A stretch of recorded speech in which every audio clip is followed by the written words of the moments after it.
Hello, welcome to the Save Our Children podcast. We're your hosts, Becky and Bridget. Today on our show, we're lucky to have survivor Kevin Sutherland. He has an amazing story that we will touch on today, but please go to our sister podcast, The Imagination, to hear both parts of his story with Emma. We're going to hear some of Kevin's heroic story today, and as you'll hear in more detail, he turned the game around on the pedophiles. Unfortunately, he had to pay the price with some jail time, but all I can say is not all heroes wear capes. Today, we're going to focus on some of the grooming he had to go through and talk about the mental health aspects of his younger years. Thank you, Kevin, so much for joining us. Can you take some time to give our listeners just a high-level overview of your background? Yeah, no, thanks very much for having me. My background is predominantly obviously been through the child care services and obviously the abuse that happened to me on like a systematic level in various different care homes, and then inevitably when I ended up in a residential school that I've publicly came out and named. And that effectively, through the abuse and the grooming and, everything that happened when I was running away, I also ended up in the hands of an abuser. Who introduced me to what I'm kind of known for now. And that was the blackmailing on these chat lines. And effectively, I was blackmailed by my abuser and forced to do sexual things with them under the threat of, I'll send you back to that school. So it was for me the lesser of kind of two evils at that time. I was only 14, 15. And then after I got out of care, or just before I got out of care, I had already started it, but it kind of went into, I'd done it more. I started going on these telephone chat lines and I was, uncovering these pedophiles and stuff. I was blackmailing them. Obviously, that's something I shouldn't have been doing, taking money and things. I don't regret what I've done. Certainly don't have any apologies whatsoever. I feel like when you go for someone's money, that's when crazy kind of just comes out and you really fuck up their life effectively. And that is like the I think why I was so motivated, because they get suspended sentences, they get a caution, and I did report a lot of it. I reported as much of it as I could to Crime Stoppers and the police anonymously. So that was something that was never really mentioned in the coverage of my case, maybe on a couple of articles. But as I said, when I spoke with Emma, I got a lot of the news articles taken down about me because a lot of it wasn't involving my case. It was completely just a character assassination on like my so-called relationship with former acquaintances. So it went from like a story being about what I did with pedophiles to them aligning it with a narrative that I had been targeting gay guys and putting pressure on them to pay money, or I was going to expose their sexuality, which is another just typical textbook kind of way how the media portray these kind of things, especially when the police and stuff get involved. And obviously, because of who these guys were, they weren't really so much like, there was a couple of high profile names in there, but they were in the legal establishment. All these guys were, connected in the legal establishment, or, had like aristocratic backgrounds, not really so much celebrity, but, as close to that, if not, higher, better connected, because they were connected with the courts. That's why it always kind of just blows my mind how I was remanded at such a young age as a first offender for a white collar crime, and I'm just like shipped away. And my lawyer could not get his head around the fact that I was denied high court bail twice. I think I applied for bail 4 times and I was denied it, and there was never really a proper explanation given. I was no flight risk, I was no threat to the public.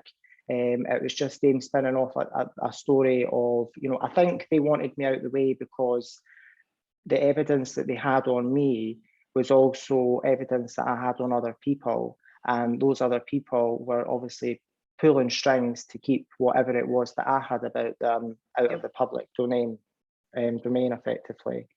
So it is, I'm coming out and I'm taking full ownership of this now, because I have to, because I've ran away from this for such a long time and just tried to get on and live with my life. And, as I was saying with Emma before, like I have noticed over the years, I've maybe not wanted to admit it to myself, but this has really followed me around like a bad smell. Like it's just never went away. And it's a conversation that I've always got to have with people it's almost like a secret, you know, but it's like an open secret. So anytime I kind of meet a new friend or whatever, because I know that, you know, it's going to come out or it's going to come up at some point, I've got to have this conversation. And as I said to Emma, as much as I'm happy doing this, and I'm glad that you've reached out to me, and I've got other podcasts hopefully lined up, and I really want to get my story amplified to the max. That's just to get my truth out there so that people can make up their own mind. But I want to eventually get to a point in my life where I need to stop kind of explaining it as such, so that people have got a view, so that when people do Google me, they'll come across alternative content rather than just that one section of what the media decided to report on, which was 20% of the truth, and then everything else was left out. And then there were so much lies added in, and just things that were just completely off topic that were brought up that should never have been mentioned. I'm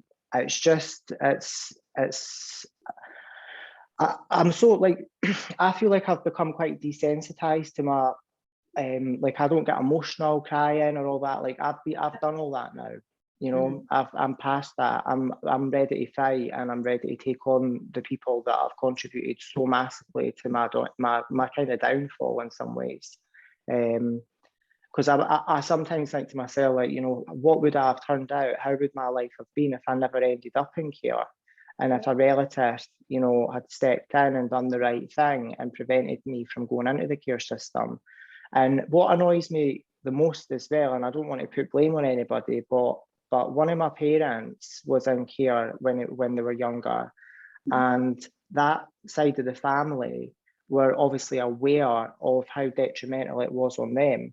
So you think that would have been an even bigger motive for them, through having been through that experience and having the availability and, you know, being able to take me in. You know, it wasn't like they had a busy life or they couldn't take me in. They would have stepped up and played their part. So, you know, it isn't just the care services that need to be held accountable. Other people need to face the fact that, you know, like, this is something that could have been prevented way before I ended up in care. And you know, it's just sad that it never, because it's led me down a path of a life that I would never have made those choices if there was better options that were made available to me. And you were 5 when you went into care, correct? Mm-hmm. I went in when I was 5, and then I went in full time when I was 10 till 16. I went in when I was 5 for, I think it was a couple of weeks or a month or something, because my mum had to go into hospital for an operation. But the social work were kind of always involved, just because my like the upbringing, and there was a lot of alcoholism and just really dysfunctional family. You know, it's just it's I don't want to put blame on people, but I feel like, you know, I'm angry with my family. You know, I'm naturally really quite angry that, you know, they have just abandoned and neglected me, and then shamed me effectively for the choices that I had to make. You know, I was given no opportunities when I left that school, and when I was really kind of in that school. And you know, before I started speaking to you today, I was re-listening back to my podcast with Emma, because I never actually listened back to it.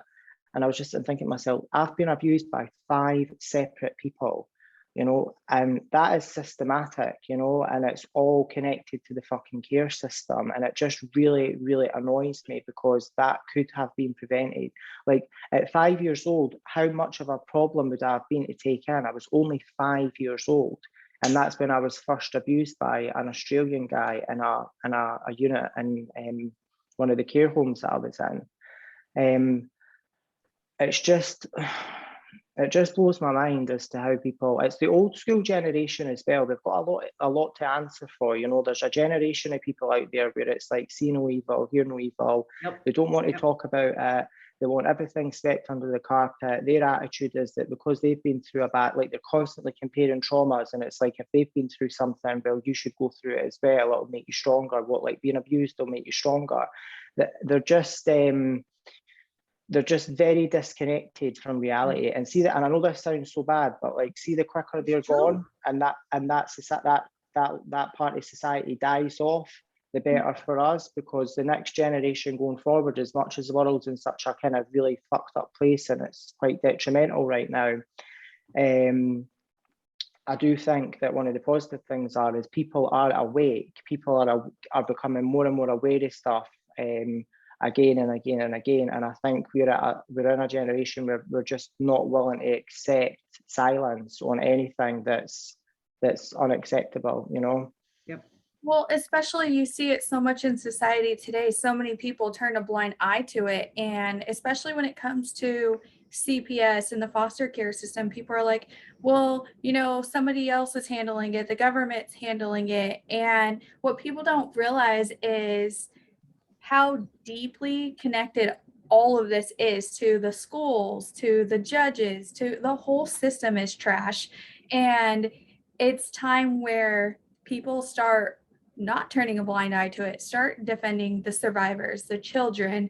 And when you really look back at it, it's like, how can you turn a blind eye to it? What happens if it was your neighbor, your niece, nephew, kid? Like, don't wait until it's someone you know.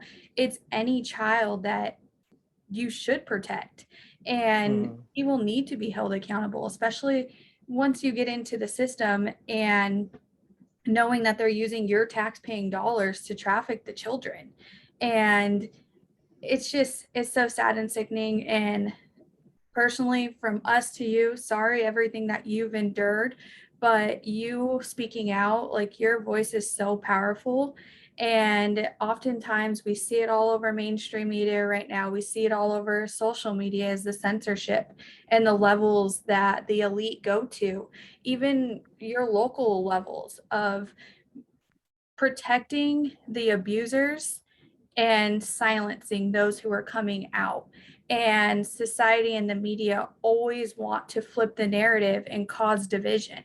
And people always attack the survivors. And it's like, no, just listen to what they're saying. Like, don't just believe one narrative, have an open mind and at least listen. And I know that's one thing that stuck out throughout your whole story was even just containment and speaking to what happened to you as a child and why you made some decisions you made in the identity crisis. And we see that right now with society and the children, and just trying to figure out who they are. And society wants to push them all this way and put them in a box. And it's just, there's so much confusion for the kids in this generation right now. It's so sad.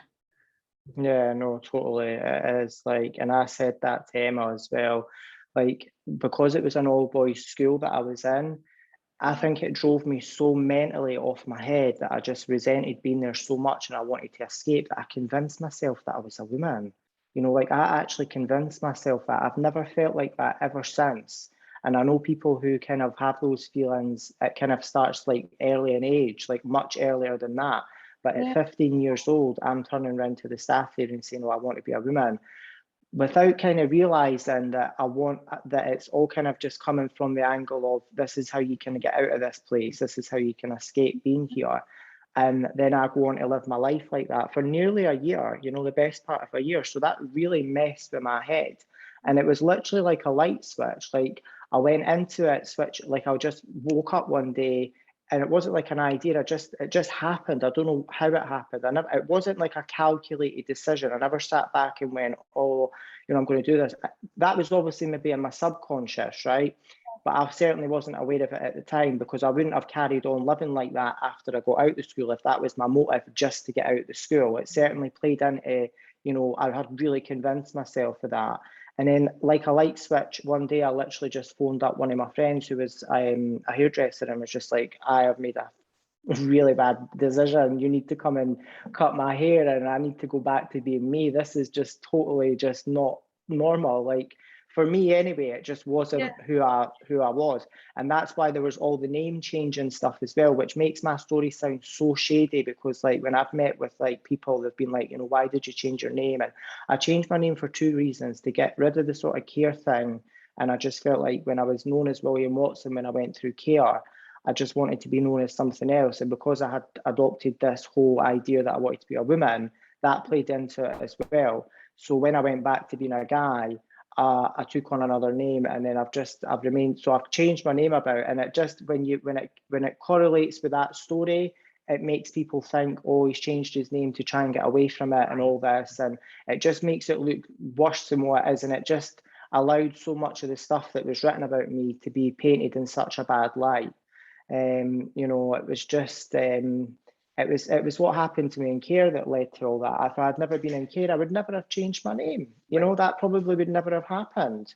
It's just so messed up, Well, and we just really, as a society, like you said, we have our parents and our grandparents who live this world of everything is hush hush. Nobody talks about it. Nobody wants to admit that. I don't want to say admit that they're wrong, but admit that their difference of opinion is just as valid as somebody else's difference of opinion. I grew up in the same family where you talk about politics, you don't talk about religion, you don't talk about what's happening in your family. And there are things that happened in my family. My cousin, unfortunately, about 12 years ago, committed suicide, and nobody knew why. Yeah.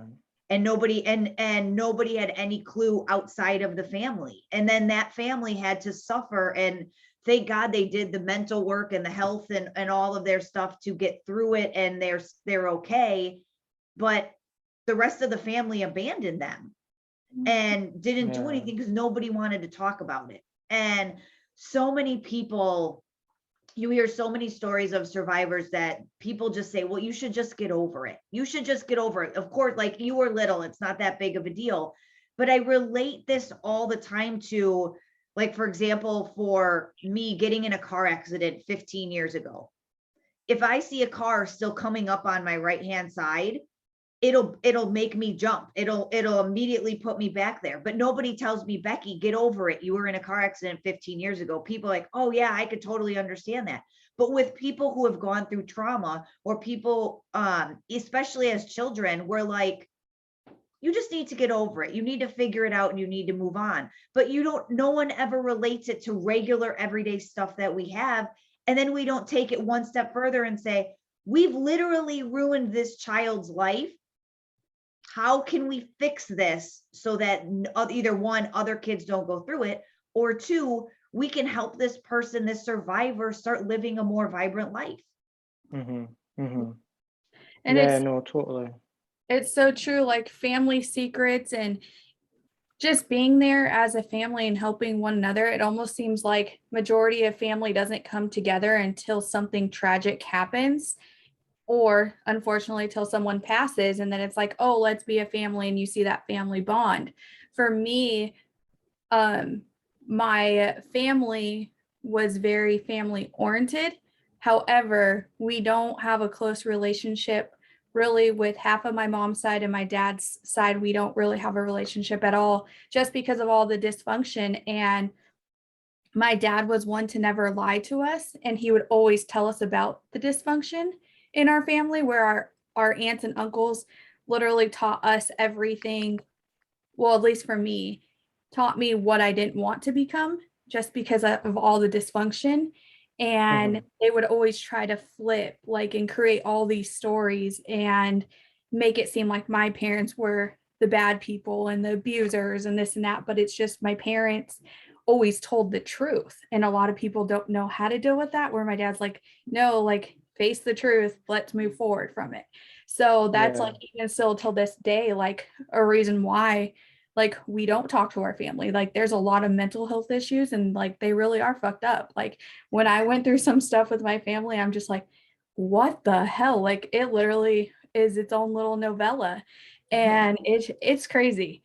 So like, even looking at that and going back to survivors, it's like, especially in the care system, it's so sad, as I've heard so many survivors say that they try to go back, and now that they're older, because you guys didn't have a childhood and you were in that whole survival and trying to make it to the next day, and you didn't have a childhood. So now going back to the care system, and I know for you, one thing that really stuck out was you trying to heal and go through this process and see what was your childhood. And in the 70s and 80s, we didn't have the technology we have these days. So you trying to even get your records from the foster care system to now try to put together those pieces, it's a mission, because literally they've either destroyed the records, and then people are like, well, no, you're lying. Like, they wouldn't do that. It's an agency, it's government agency, like they document everything.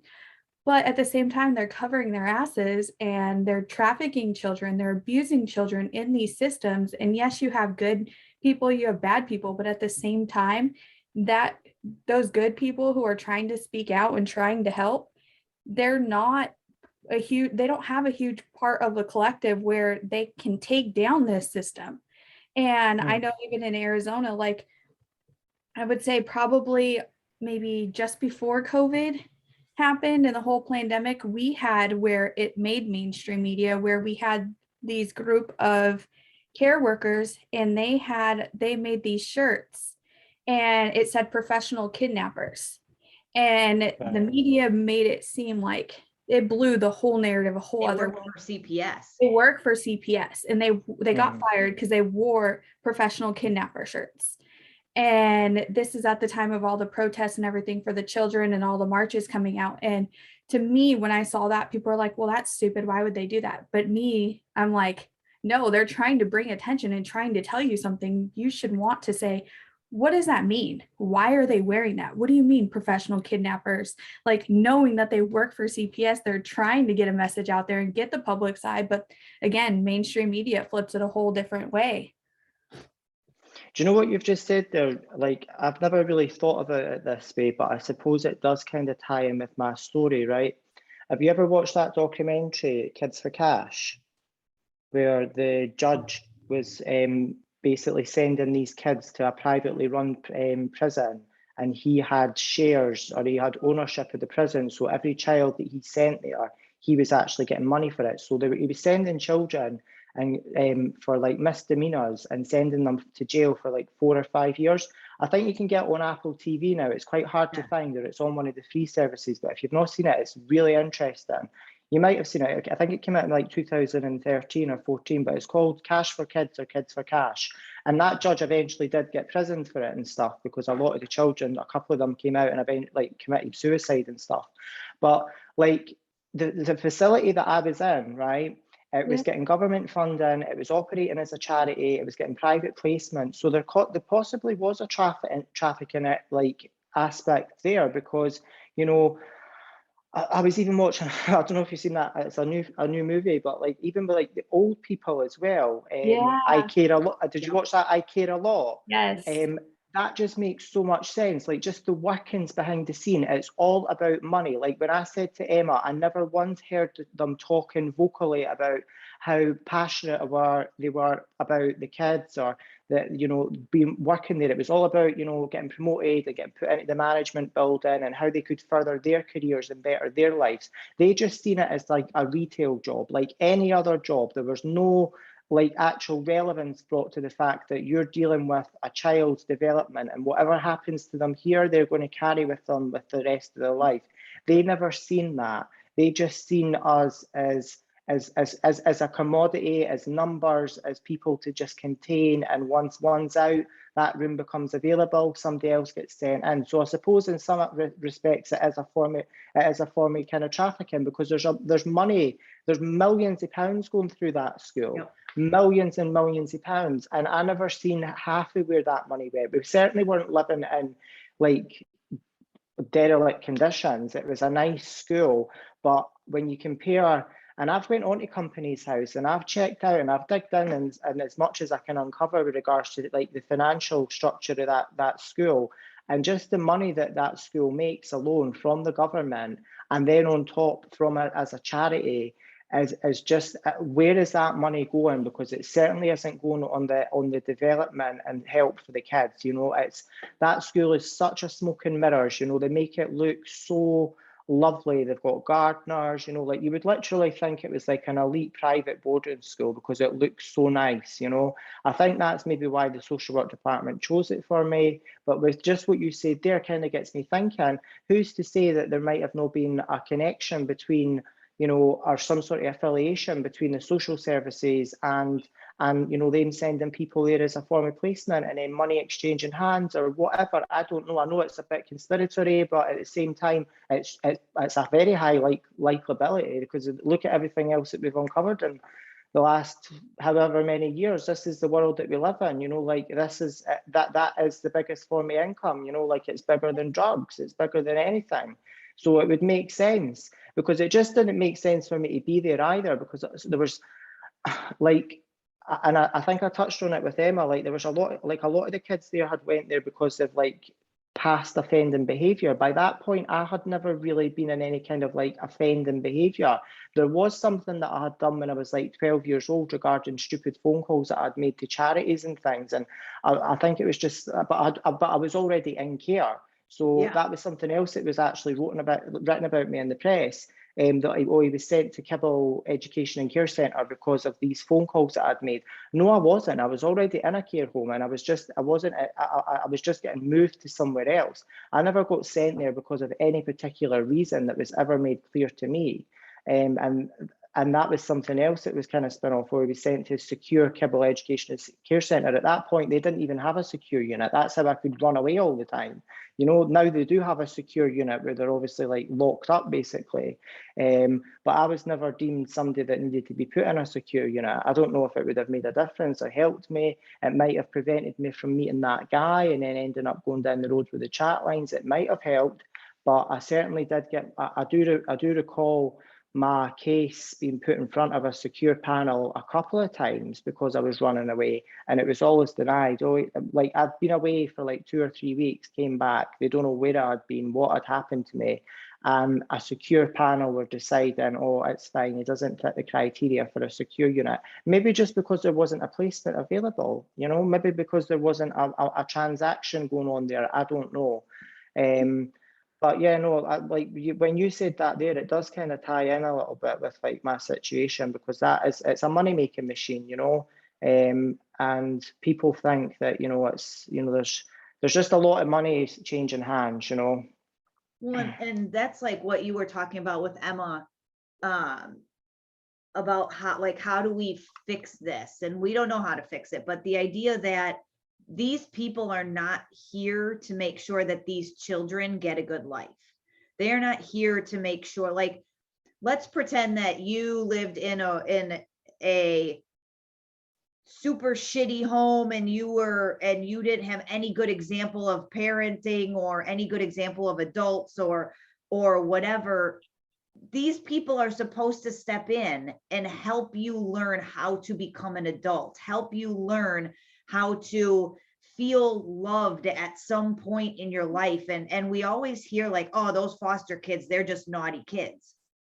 No, they're not. I mean, they may be now, but what's the reason behind it? Why are we not ever looking in a deeper realm? Like, why was no one looking at the idea of why is he running away?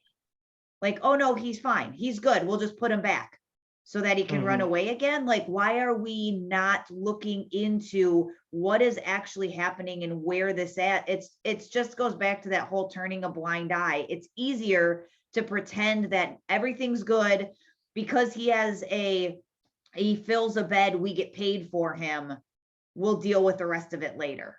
And it's out of control.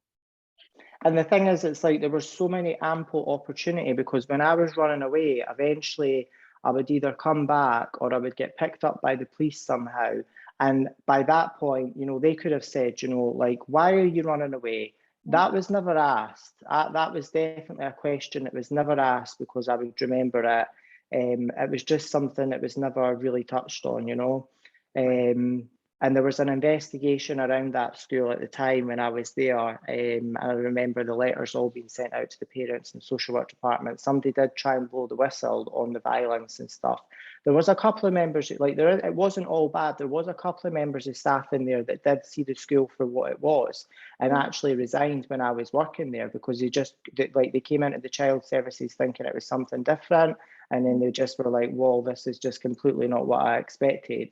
One woman, I can't remember her name, but I'd just love to get back in contact with her because like we connected so well. And that was another weird thing as well. See, because I was getting on so well with a member of staff who was speaking up for me and was also speaking up for just how the whole system was run, they didn't like that, they didn't like that. And they would always cause issues between, I wasn't allowed to spend time with a member of staff who's there to care for me, or, they would always try and keep us apart. It was so fucked up the way that place was run. And I do feel like by the time, like, because of everything I had been through in the care system before I had ended up in that residential school, because I was quite vocal in certain aspects of like knowing my rights, I think it did protect me from like the violence, but I witnessed a hell of amount of like inappropriate restraints and, like young boys getting punched and just kicked fuck out of, like just pure and utter abuse. And the only reason I think that I was protected is because I think they know that if they did that to me, I would have made noise about it, They played on, and I said this with Emma, they played on the mindset and mentality of these young boys not knowing their rights and coming from a background where they had grown up in maybe like, council estates or whatever, and the ideology was you weren't a sort of, grass on anyone, even if it was people in authority, like how these people were to us. They were people of authority. They were looking after us. They were care workers, social workers, and they're abusing you. But your mindset and mentality is that if you report that, you're the person that's in the wrong. So they know that. So then that gives them the green card to abuse them. They knew that I never had that mindset. So they would do other things. It was mental and emotional and verbal stuff that really, they really broke me down psychologically, which was like how they managed to get away with it. But the physical aspect never came in because I think it would have just been too detrimental, because I would have went to the police and I would have made an uproar. And I was a constant thorn in the side of the management there because I was forever reporting things that were just wrong. Like even looking back, there was a scandal, like there was a 2004 thing where somebody tried to blow the whistle, but I googled the school not that long ago, and there was a thing that came out about the staff having sex, staff getting caught having sex in like one of the rooms and stuff. I don't know if a young person was involved or whatever, but Kibble has escaped so much bad publicity in regards to other care homes. Like some care homes in Scotland have been completely struck off and shut down. This place has managed to always wriggle its way out of it, and it's because it operates under the umbrella of a charity, and it operates under the umbrella of just like this really, just this really nice elite school. I don't even know what word to use to describe them because I've got nothing nice to say about them, but right. They have always managed to evade any kind of proper, I would say, investigation into what really goes on there. And I'm just hoping that by me speaking out, and there's a few other podcasts I've got lined up, and ones that are local to Scotland, I hope somebody out there who's been in the same school, same position, either at the same time or before or after me, I'll come forward. Certainly when I spoke to the lawyer who's going to be helping me with this child abuse inquiry, when I mentioned the name Kibble, he was familiar with the school. So I'm assuming that there's possibly been some mention of it made somewhere along the lines, because I cannot be, well, I'm certainly not an isolated incident. Maybe some of those boys that have grown up now that have managed to, keep themselves on the straight and narrow and not ended up, dead and in prison, which is statistically always the case for most of them, unfortunately. Maybe some of them have did what I've done and came forward and went to the child abuse inquiry and said, look, listen, I want to give evidence. So I just want the school exposed for what it is, because as much as like there wasn't anything sexual that took place there, everything else that happened there was just as bad, if not worse in some respects, because it was just such a horrible, toxic, intense environment to be in. And I was absolutely terrified all the time, that I was running away and putting myself in positions of danger, Yeah. One thing I want to touch on too, and really emphasize, is the fact that you would leave and you would run away, and times where you were gone for 2 weeks. And me, in the back of my mind, I'm like, what the hell? These adults in CPS, the foster care system, I've heard this from a couple of survivors, is they could just take off, right, run away. No one's coming looking for them. They might report it eventually, but it's not like they're getting reprimanded. when to like as an adult, no one's being held accountable. Like you were literally this child's guardian, legal guardian, and this kid went missing on your clock for 2 weeks. Where was the kid? Why didn't you report it? Who were you reporting it to if you did? And then when you came back, it was just like you weren't really questioned of where you were, why They you would make a joke of it. They would Yeah. actually make a joke of it when I came back. And I even remember a few times at the weekend, like, because I would normally kind of like run away like at the weekends or whenever. I even recall, and I wasn't the only person running away, there was other kids running away there as well. I recall them even opening the door and saying, if you want to go, just go. It makes our shift easier. I remember witnessing staff saying that because they just wanted to come in, do an easy shift and leave. They would actually say that, if you want to go, I'm not going to stop you. You know, I'm no so-and-so, I'm here just for an easy shift, I can't be bothered with the paperwork. That was the common theme there. Like, it wasn't just the minority of people like that, that was the majority. The minority was the people like the staff that I told you that were trying to speak up that then ended up resigning and getting basically drummed out the door because they were trying to, you know, expose them for who they were effectively. But I think that's my mission now. I just want to bring that school down to the ground. And I feel like they'll do everything in their power to try and discredit me because of what I went on to do, you know, later. But I was still a child then as well. And as I said to Emma, I'm not going to be held hostage by the decisions and choices that I made because effectively it all comes down to the core fact that it was all to do with that school. And they need to be held fully accountable for playing like that part and how I developed and my, you know, my understanding of the world and what have you. Well, and Certainly that's the back one then. thing. Oh, sorry. That's the one thing I want to point out, that you weren't 17 when you were running away. You were between the ages of 10 and 14 that you No, were running. yeah. When I was in that other place, I used to run away, but in Kibble, I was running away between 14 and 15, and that's when I was meeting that paedophile guy. And that, So, and that's you know, still like my oldest is 13. Like he can barely make a bowl of cereal. He could, like, running away. I mean, I know it's just a different world, but like they're not, you weren't an adult. You were not anywhere near an adult. And you were doing this. And that again, to Bridget's point, the staff was like, and like you said, the staff's like, bye, see you later. I don't have to deal with you. And it's like, what in the hell? But now I do want to move on to the idea of you running away to go visit this guy, to get out of this school, and then kind of where that has led you.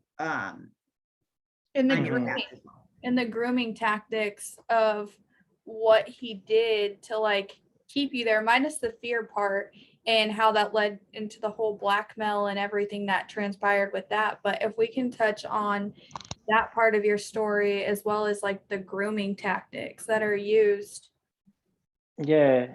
Well, when I was obviously running away, because he used to be a former neighbour, I was staying at his house because that was an address that the police didn't know about, so they weren't looking for me there.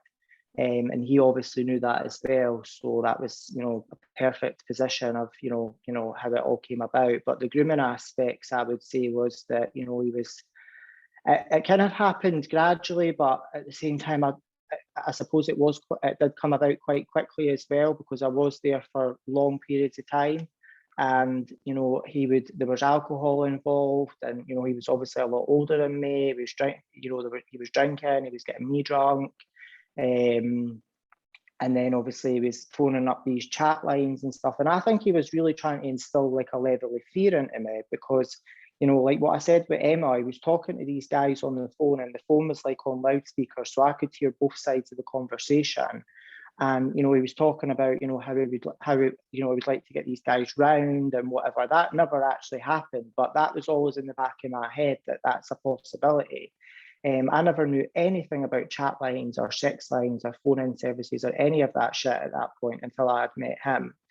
And yeah, no, he blackmailed me and forced me and said, you know, like, if you don't do certain things, like proper full sex, like forced me to have sex with them. Because I would literally phone the school number and have it ready to call and say, if you don't do this, I'm going to phone the school and throw you out, and the police will find you and you'll have to get taken all the way back to Glasgow. And it was just like,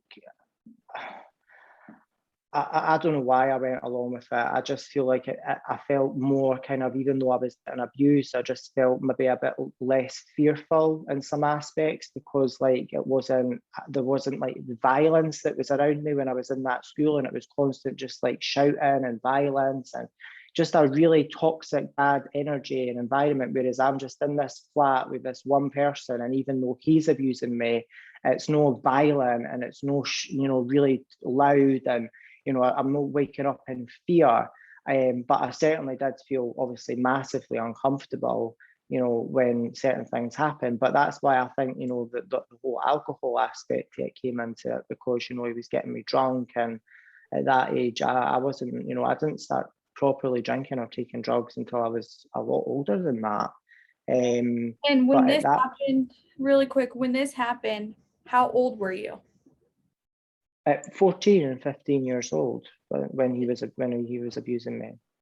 And well, do you know as a child, like you can't blame yourself for that. Like you were a child, like this man knew he was in the wrong and what he was doing. And people will often look at survivors and put the blame and shift the blame to them. And at the same time, you have to look and say, no, this was a child. Like it's not okay. You can't excuse it. And society continues to excuse it and protect the abusers and attack the survivors. And that's where it's fucked up. Yeah. And I did report the guy to the police, and I even said to a family member about what he had done to me. And I was called an out and out liar, by my own family at the time, when I told them that. And I just thought, once again, just disgusting. Like that wasn't even, I've just completely dismissed.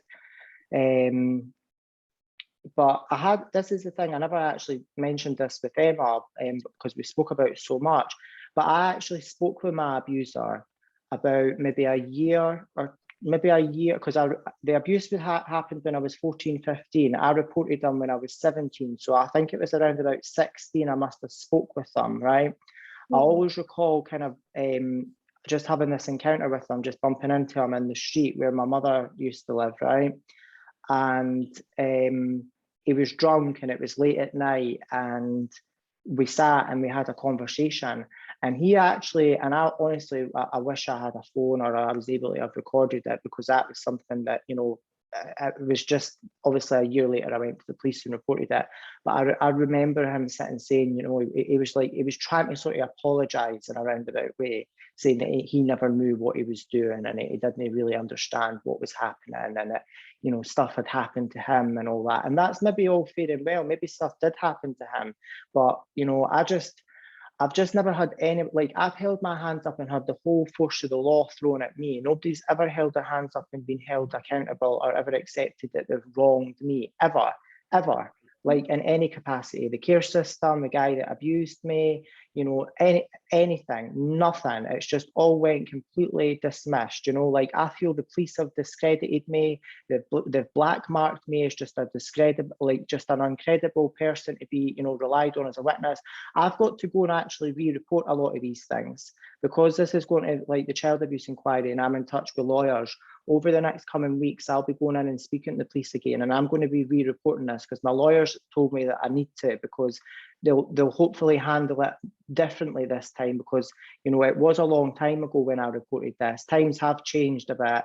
I don't know how much they've changed in respect to whether something will come of it with regards to that particular guy, but it has been 14, 15 years since then. There must be something that, he's certainly not just sat there and been dormant. He must have done something to somebody else. And like I said with Emma, when I was with him once, when we went to a local supermarket, I always remember a guy grabbing him by the throat and actually saying to him, I don't know if you remember this from my story, but actually saying, why are you like teaching my little brother to like wank, masturbate, sort of thing. And that stuck in my head. So there's obviously other people out there that have got something else to say about him.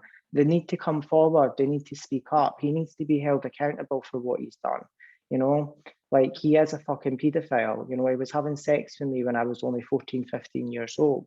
And he showed me things on his computer as well. I told all of this to the police, you know, and it was just like, they weren't nasty or anything about it. They just said, we'll log it, we'll keep it on record. And if there's any further allegations or whatever, we'll get in touch.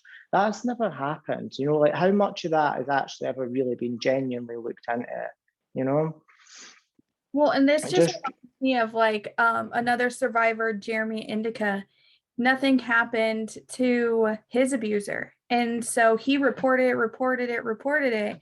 And he just finally went to the abuser's door and knocked on the abuser's door. He had to go to court, and after the abuser then came after him, he then had to go to court. But it's just like all of this could be prevented if the system wasn't so fucked up and actually did something about it and did their job and kept to the oath that they're taking. And it's like you have an oath and that's your responsibility. So it just makes you look at how many kids are being abused. And another thing that really hit home was listening to you say the care system was more traumatic than the prison system itself. oh And yeah, absolutely. yeah. So that That's just shows mind you. blowing. Like when I think about that, and I've said that to people, they're just like, what the fuck? Like the place that's supposed to protect you was actually worse than the place that was supposed to punish you. Like that's how bad this society is. Like I had an easier time in prison, a much, much easier time in prison than what I did going through the care system. It was a complete walk in the park. It was no punishment at all. I was just contained and locked up for 22 months and that was it. There was none of the crap that I went through when I was in the care system. You know, I had my own issues there that I obviously spoke about with Emma. You know, I done a lot of, you know, challenging the way the place was run and just like, I don't know who I thought I was, but I just feel like when you see so much injustice and you've never been served any kind of like justice for you, you're always kind of looking for it, you know, even if it's for somebody else, even if it's not for yourself. Just whenever I could see something that was wrong, you know, I would speak up and say stuff, and it's always kind of got me into trouble. But it was at that moment in time, that was for me the right thing to do. That was the only problem that I would say I really encountered in prison, is where I was in that particular part of the prison and I was having to mix with those people. It was really something that just really, really boiled my blood, and that's why eventually the two parts of the hall got divided, because of what I was doing in respect to giving information out to the press. So it worked in my favour effectively, because I didn't have to sit with those people every single day. And we shouldn't have been branded the same as them by the rest of the mainstream prison. Just because we were vulnerable prisoners didn't mean that we were fucking sex offenders. So that's how messed up the system is, you know, that you're having to mix with people like that, you know. And most of the boys that were in that part of the prison, you know, they were in for, you know, if they weren't in for sex crimes, some of them were just in for like minor driving offences or whatever, and they had been abused as children, and they're having to sit with people that are in for like rape and, you know, like serious sex offences. Wow. It's mental. Yeah, and going back to the mental health aspect, when you were in the care system, did you have any services offered to you? Or because I know at one point you pointed out like there was no encouragement, you didn't have love or support. So as you were going through all this trauma, was there any therapy or any of those services offered to you? No, there wasn't. There was a psychologist that I did speak with a couple of times that ironically was the same psychologist that I once seen when I was in prison. And it was just crazy when I walked in the room and I recognised her and she recognised me, and I never seen her again after that. But there was never really any like mandatory, like you need to go to any therapy, or, you know, this is part of the, you know, the curriculum or whatever, you know, like it was just it was there. Yeah, they had, it was all there. It was, you know, it was on paper and it was in person. You know, they had a psychologist, a psychology department, and I think there was counsellors there and stuff like that. But it wasn't that I certainly wasn't not willing to engage. This is why I want to access my records, because I want to see how much lies is being written about me, because it's not going to be truthful what I read. It's not going to be a real, you know, I'm just wanting to access my records to try and get some details of who some of these people are. I remember the names of like the bad people. It's terrible that you remember the names of the bad people, but I've actually forgot the names of like that particular woman who was actually really good to me. You know, you always remember the bad ones, but you never remember the good ones, just because of for me anyway, the trauma aspect to it. But yeah, all those services were there at Kibble. They had all those facilities in that, and if they weren't based in the actual campus on the school, they had a lot of agency staff and other people coming in. It was just never really offered to me. It was, like I said, it was just like a prison. That place was just like a prison, more like a prison than the prison that I was actually in. It was just there to contain me. And literally when I turned 16, I mean, like the day that well, not the day, but about 2 weeks before I turned 16, I went to a children's panel, or I think it was 2 weeks after or whatever, and they handed me my bags and were just like, on your way. Like, that is how dismissive they were of me afterwards. And I had just been thrown out of that system after everything I'd been through all those years, without any qualifications, any life skills, nothing whatsoever, but just trauma, abuse, and me constantly trying to defend myself against adults that should have been there to protect me. So where did you go then when they literally sent you packing? Where did you end up going? What happened? I initially moved back with my mum, and I was there for a while. And then obviously with the blackmailing and the money and stuff that I was making, like, I don't want to glorify it in that, but I was living like a good life, you know, like I had like nice apartments and houses and stuff, and I was constantly moving around, and just I was self-maintained. I wasn't on the street, put it that way. That blackmail, I think, protected me from potentially falling into hard drugs and falling into like a gutter of no opportunity. Like, it gave me that financial protection of being able to actually see that there was, like, it gave me a taste for a good life, a life that then obviously then led on to me doing the escorting and everything like that after I got out of prison, because I was so accustomed to money at such a young age. I feel very differently about it all now. Like, money has a very different look on me and a different value. I'm not so much inclined to be like motivated by it. This is the first time in my life that I've ever really sat and not worked or not done anything. Like, I've always been so driven about having I've always like having like a certain amount of money in my bank, and if my bank balance went below that, I need to go and get it, even though it would be like a high amount for some people. For me, it was always like a safety net. It never brought me peace. It never brought me comfort. It never helped me heal. It never did any of the things other than just facilitate a better quality of life. But it also attracted so many wrong people into my life, because I was open, I'm very empathic, I was vulnerable, I got into a lot of toxic relationships. I was providing for them. These people were moving in, living off of me. So I'm kind of more at peace, to be honest, without it. I wouldn't say that I'm going to live like this forever, but certainly until after this inquiry is over, and you know, I'll see what opportunities and where my life can go. But I definitely don't want to get back into the industry that I was in, because it just never felt real and authentic to me. I've got too much to give, I think, and too much to offer this world, and to be on only fucking fans and, you know, escorting and stuff like that. Like, don't get me wrong, the money's good and that, but it's only good for so long. You know, I say to people, like, you know, if that's what you want to do and you can't talk them out of it, set yourself like a limit, set yourself a deadline, and invest and invest and invest and save and save and save, because you do not want to look back on that and go, I made, you know, hundreds of thousands of pounds and I just blew it all on nights out and holidays and designer clothes and whatever. Like, you want to actually have something to, you know, like, set up your future, invest it, put it into property, things like that. I know people that have done that have been in the escorting industry, and they've used it the right way. They've like went into it, did it for 5 years. Like, you'd be surprised. So many people I met, like a scientist woman who was an escort, like an actual scientist, and she was still sort of dipping into it. She first got into it to get her through university and get her degree and stuff like that. And she was actually working from one of my apartments at the time, because like I was renting one of my rooms out.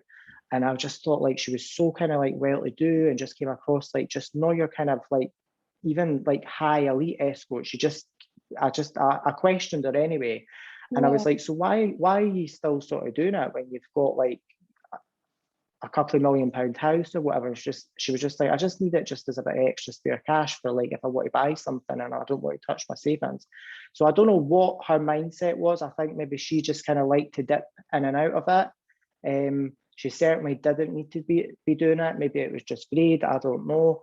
But I just wouldn't encourage, like I've had a lot of people, because they've seen the way that I've lived my life, approach me and try and get into the industry. And a lot of people in the past, I've kind of been like, right, okay, I've totally spoke up for it. And I've been like, oh yeah, it's brilliant. But now I'm just like, I just try and discourage people, but I don't try and make them make their mind up. They need to do that themselves. And that's why I certainly say, like, if you are going to do it, save everything that you've got and set yourself a deadline, and just be very cautious how far you go with it, because that kind of content, especially if you're doing it online, is up there forever. I'm just lucky that I never done content with other people. It was just myself. Whereas like a lot of people go into, go into like the porn industry and stuff like that, and then they can just never get kind of fully away from it. I think there was always a little voice in my head, and I'm so glad that just used to say to me, like, if you do this, you will live to regret it. And effectively, I don't regret that as such. I did what I did to survive, but I'm glad I never branched out into other sectors of that industry, because it just becomes more abusive, and you're committed and you're in contracts with these companies and these production places, and it's just, yeah, it's crazy. I know so many people that have went into the porn industry that have regretted it, guys and stuff, like straight guys that have done gay porn, and it's really just messed with their head psychologically, because they're then questioning like what their sexuality is, and then they've been outed, and it's caused just nothing but pain for them, nothing but pain. I don't know anybody that's been in that industry that can really speak highly of it, apart from like a very small few. And I think they're just, I think their time will come. I think eventually they'll open their eyes as well. I think they just have not reached that point where they can see it for what it is. They're just blinded by the money and the lifestyle and what it can provide for them. Because the sad thing is, like, for all the money that I made through the blackmailing, and I did make a hell of a lot of money through that,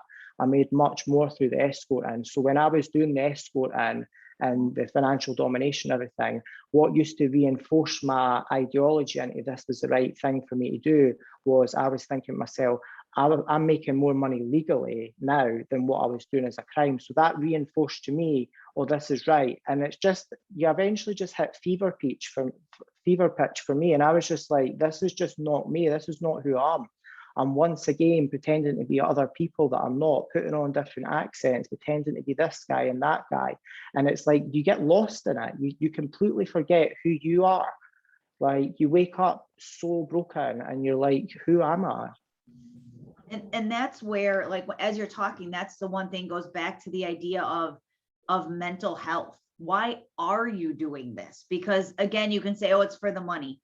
Okay, it might be for the money. Is it for the ego? Is it because you really need someone to pat you on the back, say what? Is it because you really are broken and just need to dig in and do some healing and different things? And again, I'm not here to say good, bad, or indifferent, but a lot of times it's not just there because that's a great job to do that. No, it's because you need something out of it. And whether it's your safety net, or whether it's someone patting you on the back, or it just makes you feel good, all are fine. But like you said, you always get to a point where, you know what, this isn't my life anymore. I can't live this way anymore. I can't do this anymore. And I still do. I applaud you for, I know that yes, blackmailing people is not the nicest thing in the world. Okay, fine. But I still applaud you for it. And I still think, like I said in my intro, not all heroes wear capes. Like, these people, absolutely, they're calling into a chat line. They're talking about hurting kids. They're talking about pedophilia. And you know what? You called it out. And we need way more people out there to be calling this shit out and not letting these people hide in the darkness. So I'm applauding you and for bringing the light into the darkness. And again, you did your time. It is what it is and it's over, but I still think that what you did was freaking awesome. Well, Thank you. and you see that tactic used in the elite. So to beat them at their own game, we will say blackmailing is not okay. But when it comes to hurting innocent children and doing the fucked up stuff that they are, and there's no system protecting these children, you took it into your own hands. And we see that in society today. Like pretty soon with this awakening, you're going to see that child trafficking is at the center of this. And so again, I will say the same thing, because you were making it known to the wives that these guys were potentially, allegedly, what they were saying, they were hurting their own children as well as others. And you went to coworkers and reported and told them the same thing. So you were bringing light to all of it, and we need more people. If they see something, say something. And we need the ones who are committing the crimes and abusing the children and doing wrong to actually be held accountable. And so I will say the same thing as well. So thanks again for being such a powerful voice for the voiceless. Thank you. I just did what I did, though. That's the thing. I can only say it like that. Like, I just did what I did. I never planned for it. And, you know, it was certainly something I never woke up one day and thought, oh, this is a good idea. But, you know, I even remember one of the wives that I spoke to, I can remember she was like cutting up her husband's clothes and stuff while she was on the phone to me, and she wanted to meet up with me and she wanted to be my friend and all this crazy crap. And I did give her a number for me, and she did phone me up a couple of months later and told me that she had put in for a divorce, and like our children had grown by then, but she was just so glad and thankful that I had actually told her and kind of lifted the lid and showed her like this aspect to her husband and the fact that this is what he was doing late at night behind closed doors when she wasn't around. So, you know, I do take some kind of credit in myself for like the fact that I was able to at least bring that to her attention, even though that's not in the public domain and it probably never will be. Like for me, you know, that's something that I can hold on to. You know, I did do some good in how much of a messed up situation it was. It wasn't just completely a monetary thing for me. I was very driven by the fact that I'd been obviously let down, not just by the care service, but by the police as well. The police were just they just never pursued what I feel they should have pursued. I don't even think they even properly looked into, you know, who the other person was that had made these claims against my abuser. There was no real proper investigation. So it'll be interesting to see how this plays out over the next couple of months, because, you know, when me going to the police again, and, you know, and I'm going to be very stern with them, and I'm going to tell them that, you know, there is going, I think they know there's going to be heat on them. I think they know that there's eyes on them now, because with this public inquiry, from what my lawyers told me, when I give my evidence, they'll come back and give me like their findings and whatever. And they have tried to withhold giving a lot of the survivors the findings because they know that they're then pursuing them in other aspects. But my lawyers told me how to kind of get the report back to him so that then he can pursue that school maybe in a civil matter or whatever. But they need to they need to stand up and be held accountable. They do, and my abuser does as well, because they're all the same.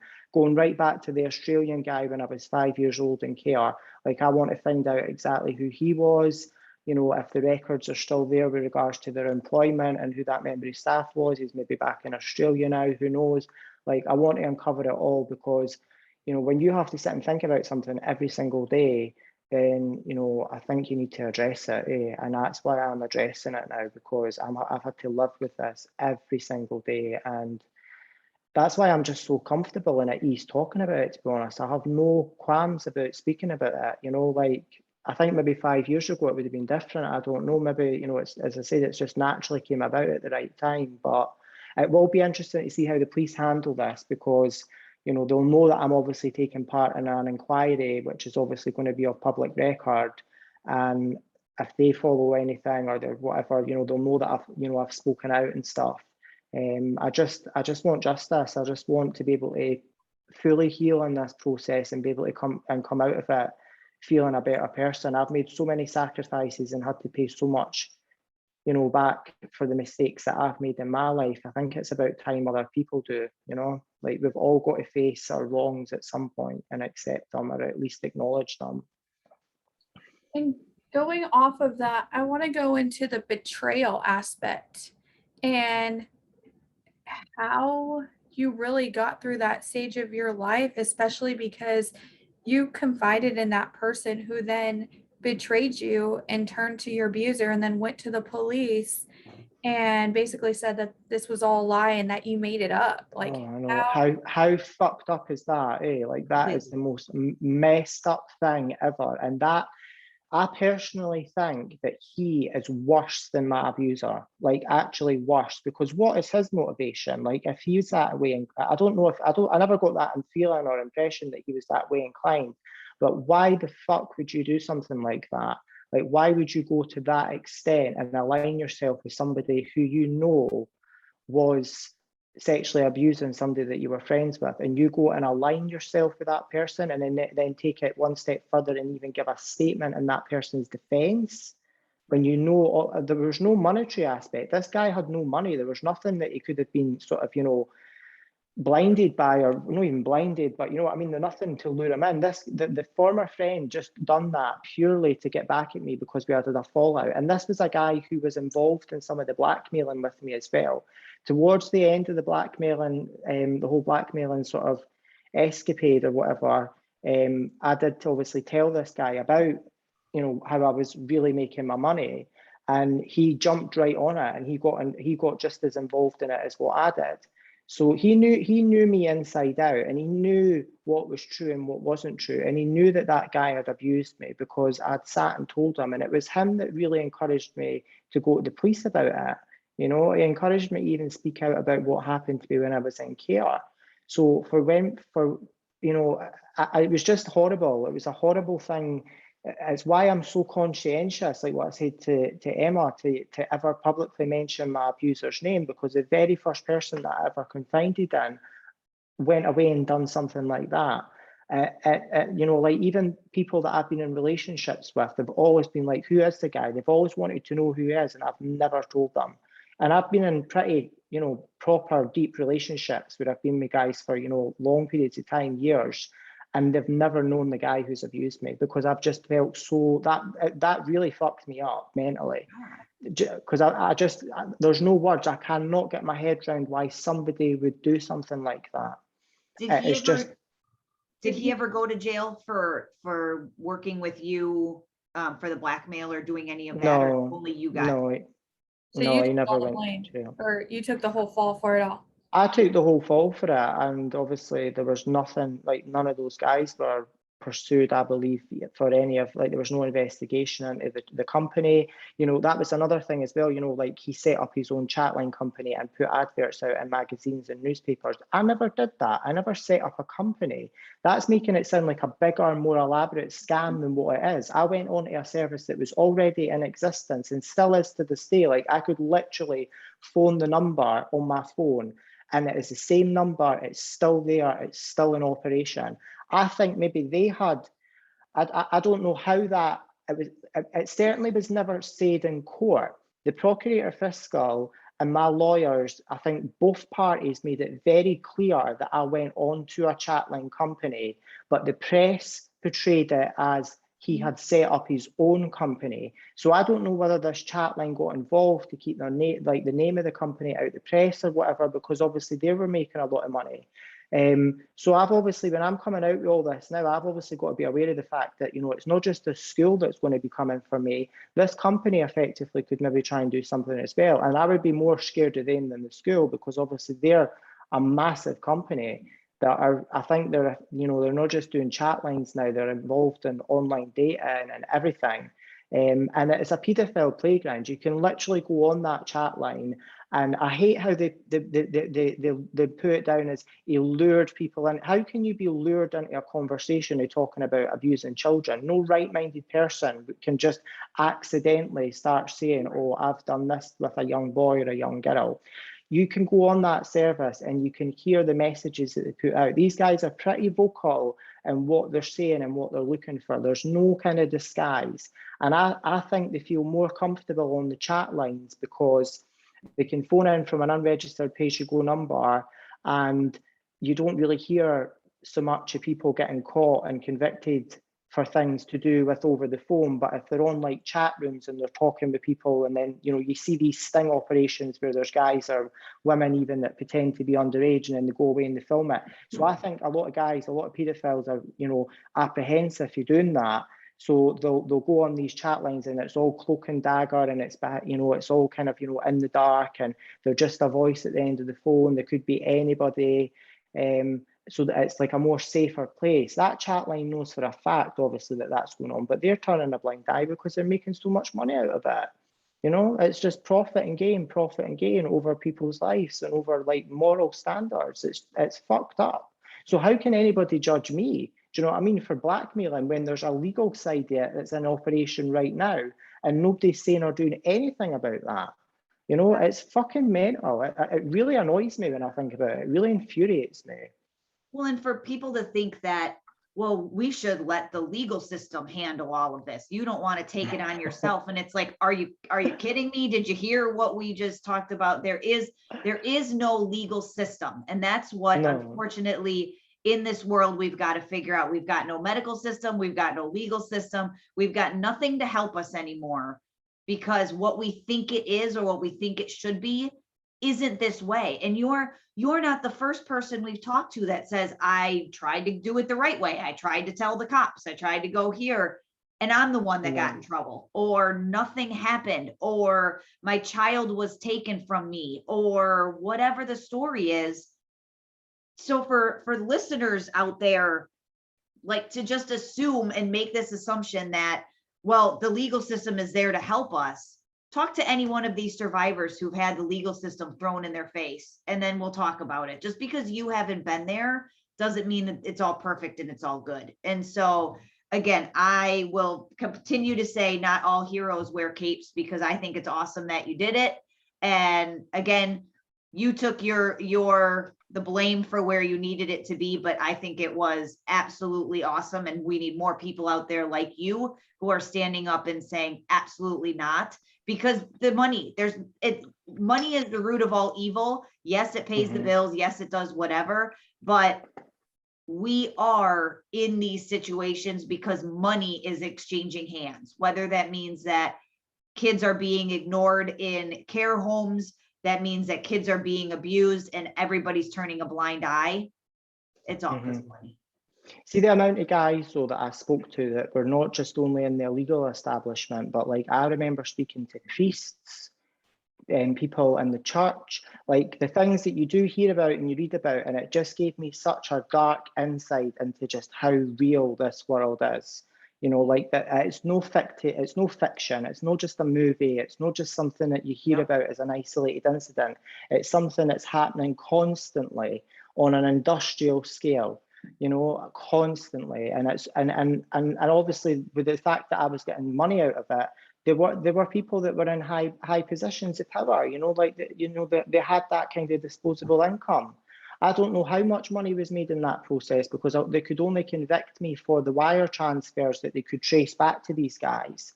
There was a lot of cash deposits made into the bank account, so they were never able to trace those guys down. But these guys were forced to give statements. I don't know what the police said to them to convince them to give statements, but they obviously turned up at their door, you know, a few years later and said that they were, you know, investigating me, and that probably put it across to them in some sort of aspect of, we're not here to get you into trouble. You know, how fucked up is that? We're not here to get you into trouble, but we're here to get evidence to secure a conviction on a guy who's committed blackmail and extortion. You know, whenever someone's been blackmailed and extorted, right? I know there is cases where like it's completely bang out of order, but when it comes to things like this, people need to be thinking, wait a minute here, right? This person was saying this about kids, right? Why are we not kind of like, we'll deal with Kevin, but could we maybe open up that and make that the bigger story? Because that is really ultimately what we should be talking about. It just got sidetracked. Like even the whole transvestite aspect, when it was covered in the media, as I said, a lot of the articles were taken down. That was a big story. It was like front page when it came out. That's why I had to go into protection.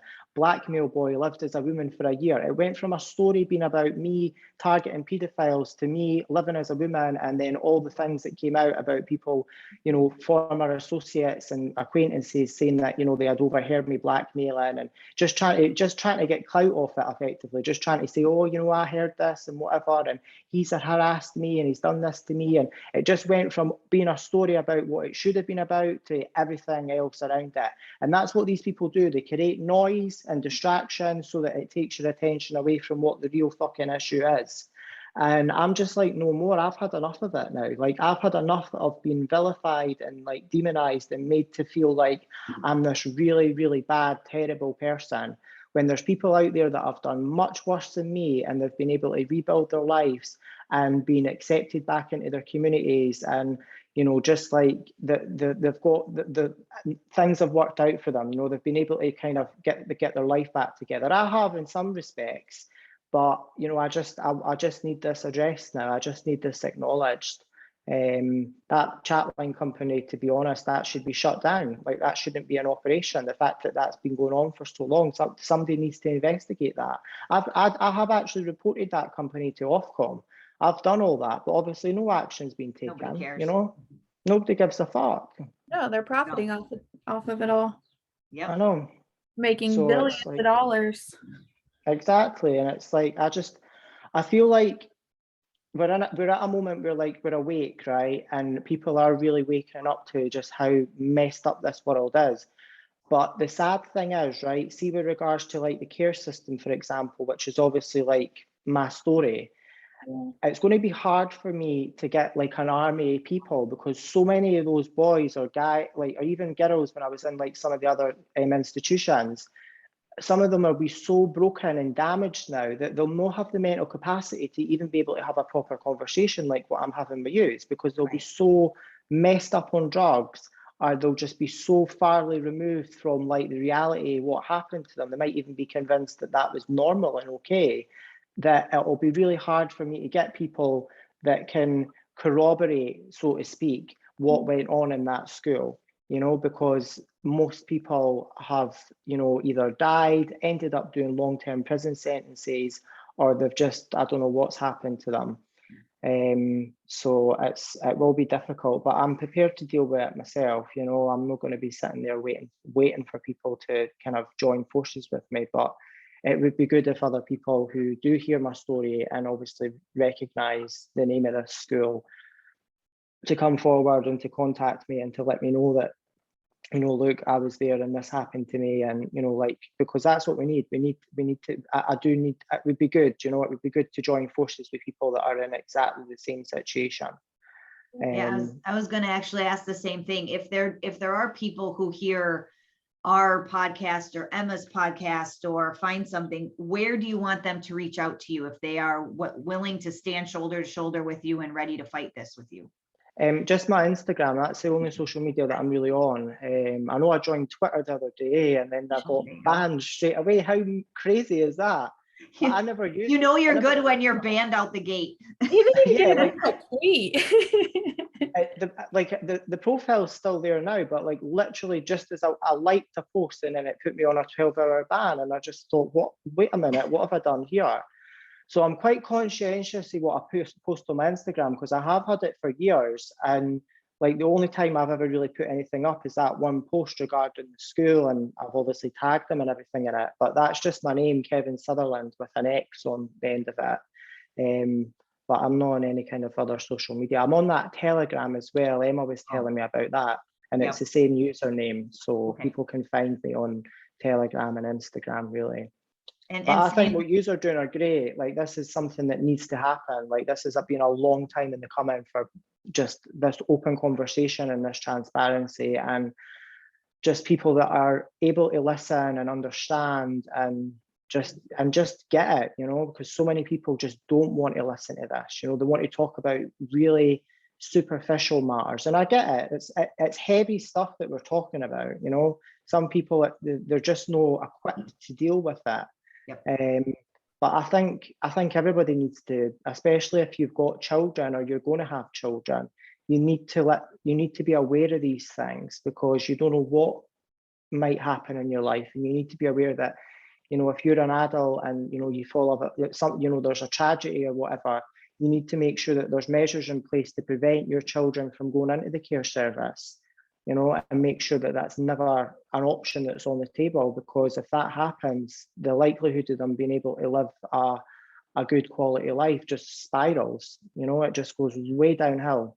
And that's a fact, you know, it's been proven again and again and again. So these services that say they're protecting children, history has already demonstrated to us that that has never been the case and never will be the case, you know.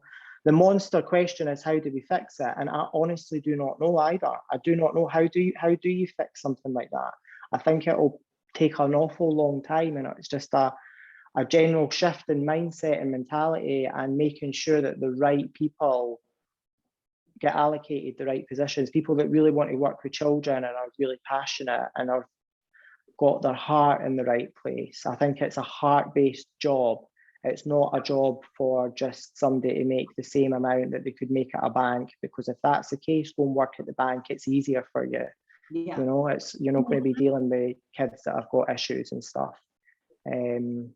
So that's kind of where I am with all this. But yeah, thank you so much for having me.